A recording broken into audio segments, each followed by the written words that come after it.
Hey James, great to see you, man. I see you too, Roger. Cool. James, well, thanks for agreeing to chat with me. You recently posted a documentary, I believe it's called "They Came from the Sea." Is that what it's Yep. called? Yeah. Which you were involved in Bermuda, and yeah, I just really like to kind of reflect on that a little bit and get your thoughts on the documentary, and then also your contribution to it. So yeah, maybe just give us the backstory, and we can go from there. Yeah, so the documentary was made by Greenpeace UK. Um, and it's part of it was kind of presented to the United Nations as a push to give more protection to the Sargasso Sea as part of the High Seas Treaty. Um, so Greenpeace contacted the company I work for, and my company put me on it specifically because try to specialize more in underwater and conservation based things. And yeah, it was quite an interesting sort of whirlwind because they were coming in a short space of time and they needed footage and they needed to put this thing together in a hurry. Um, and so it ended up being that I ended up contributing a lot more than initially had planned, with underwater footage, interviews, and some of my stock library. Okay, fantastic. Yeah, I really, really enjoyed the piece. It's not. I mean, it's not overly long. It's about 10 minutes, I think. But the imagery is evocative. It's beautifully shot. I was really pleased to see that you mentioned in the post that the training you'd received in the frameworks and things had really helped you specifically with the underwater and the drone stuff. So yeah, I'm just intrigued to know kind of a little bit more about that, and if there was anything specific that you can mention that really helped. Yeah, so definitely the structure of the course. So basically, I used to just hop in the water before with a camera and be like, let's see what we get. I no longer do that. I objectively go and get my different angles, my wides, my tights, my mediums, and I do it quickly. And not just quickly, like I make sure I take the time to frame the shot and shoot it, but like once I got the shot, I move on. I never used to do that. I used to hold, stay a little too long, overshoot things. You know, you can always get a lot of footage, but is the footage worth something? And that's the thing. If you're constantly changing your angle and using what I've learned on the course as whereas like where should the light be, what am I looking for in the details on the subject, different framing, things like that. um yeah, so the sequence craft OS definitely helped me, more specifically the benthic fluid part of it, because that's what I do more in Bermuda of. Yeah, Yeah.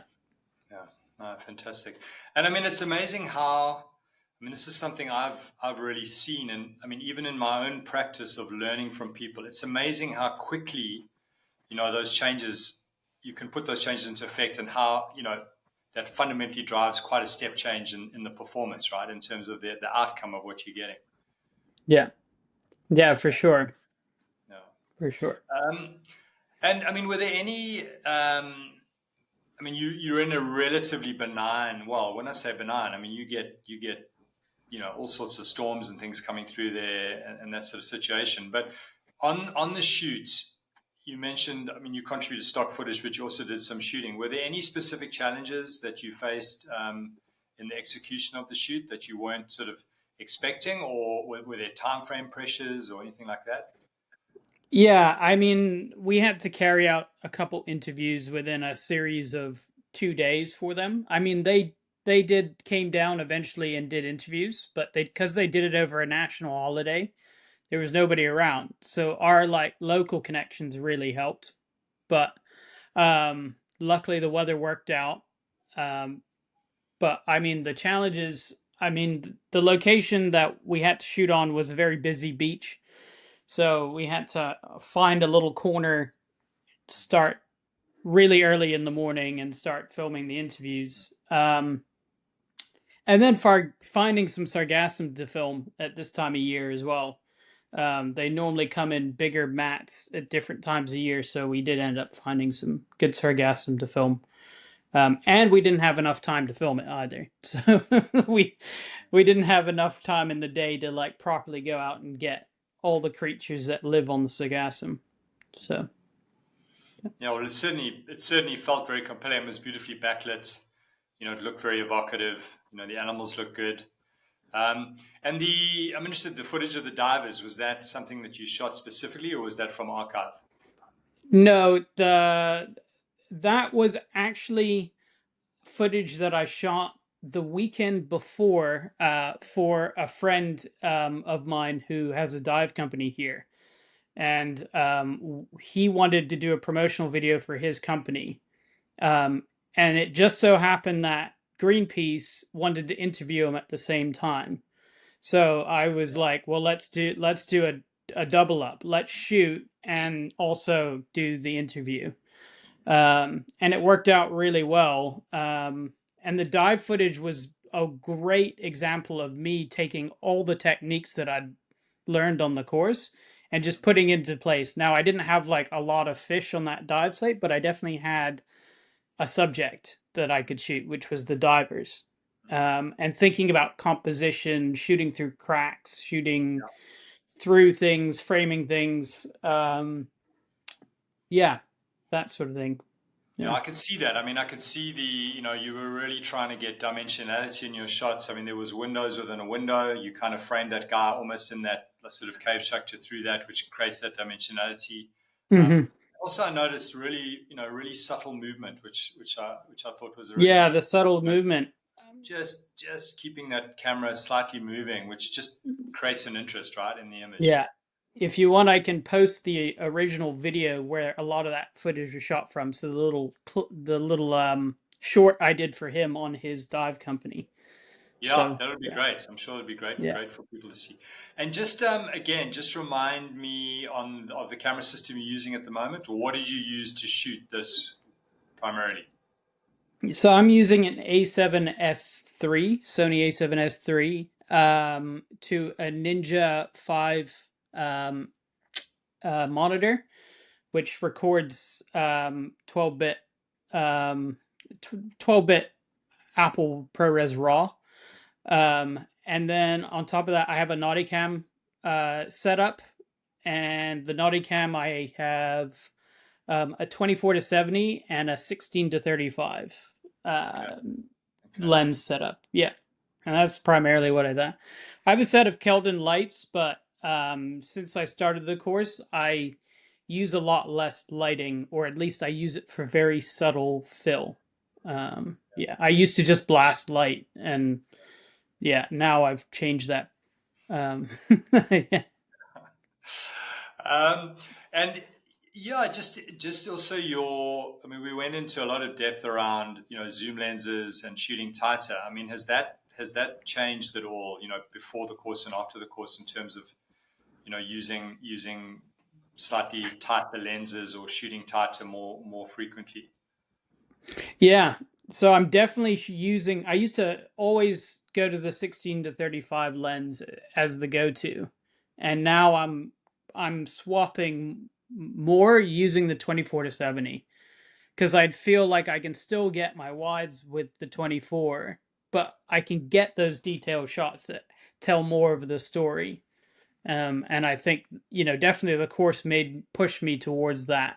Um, Even for bigger subjects, I think the 24 to 70 going forward, I'll use more often. I'll use the 1635 in certain situations to get my wides. Yeah. Yeah, I mean that's been absolutely been my experience as well, shooting on the red, which is essentially APC sensor Super Yeah. 35. So our standard was the 17 to 55, which is exactly 24 to 70 equivalent on the full frame. And Yeah. I know that we had a really good session last night, and Fabio and a lot of the guys as well. That that was kind of key feedback. They're all just that's kind of where they're going now. It's seems to Just be. gives that cinematic look. It just gives that aesthetic that's just that. Yeah. Yeah, exactly. Um, Brilliant. Well, I mean, yeah, I really appreciate that, James. I really appreciate you sharing those insights. And yeah, it was really, really cool to see, something that, because yeah, I really want to help you guys, and I really do believe that so much of the craft is transferable. It's not some kind of magic thing. If you can dive and you're comfortable in the water and you've got an aesthetic and you've got access to amazing places, you really can kind of reach a very high level of shooting. So yeah, well done Mm. for sort of applying. And I think that's you're in a great position because you get to apply, right? Like you've it's not just because you've got to take the theory and you've got to apply it. And living where you live, you can do that on a kind of frequent basis. Yeah. And that was important, was actually getting into the water and putting it into practice. Actually getting in and thinking, okay, now I'm going to start with my winds. Then I'm going to shift 30 degrees and I'm going to go on a medium, or, that sort of thing. Um, yeah. And it's also, I'm looking forward to continually building on it as well. In 2 weeks' time, I'm going to do a dive campaign for St. Lucia, the Okay. island St. Lucia. So we've got a cool thing going on there, which would be great. No, that'll be awesome, man. Yeah, and I don't know if you found, but I mean, my advice is always you want to be pushing in so tight that you feel like you're getting nothing, So Yeah. I mean that's definitely something to think about, as you progress as well. Is like, okay, you've got the 24 to 70, but like, how can you get to 100? What lens could you potentially put on to get you 100? And maybe even just putting on like a 90 mil macro, and just Yeah.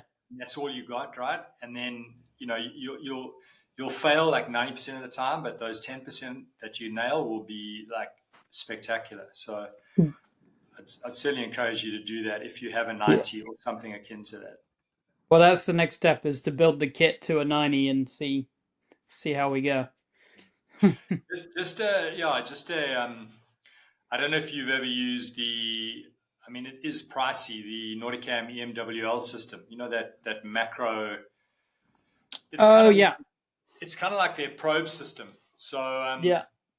recently, I've been working on this, the Real Finding Nemo for Disney in not Malaysia, in Indonesia, and I bought that EMWL system sort of a while back, but then became a little bit disenchanted with it because it's got these wet optics. So what happens is when you're diving in dirty water, you often get particulate inside, and Yeah. then it sort of can affect the image and things like that.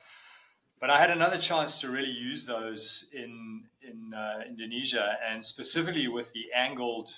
They've got an angled relay, which is like a 45-degree angle relay. Super pricey, but man, it was a real revelation because suddenly, if you put that behind like a 90, macro lens, you can then, especially in working with small animals, you can go down and you can shoot with a 90 like on sticks, or if you put the MWL system on, you've suddenly got a macro wide angle. You've got super like wide angle, so you've kind of got one system that can get a lot of kind of diverse shots. So definitely something to consider as you build out that Nauticam system. Mm. Yeah. I'll definitely. I think I need to invest in sticks first and get that, because I haven't really done any benfic static work. Just doesn't really. No one really requests it or has a need for it here. So it is on the cards to do. And then obviously I think I'll get the 90 first, and then work on shooting on that in the benfic fluid style, and then go. The interesting thing with the relay lens is that because it's so big, you can get away quite a lot with just resting it on the surface on the sea Yeah. bottom. So as long as you're not too much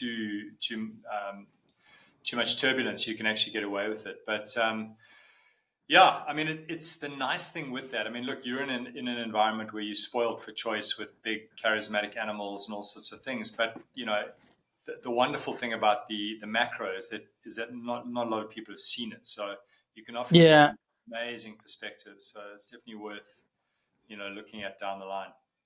Yeah. I'm going to I mean, I don't quite have a proper underwater tripod setup, but I have an old tripod that I can sort of set up to be underwater ready in some shape or form.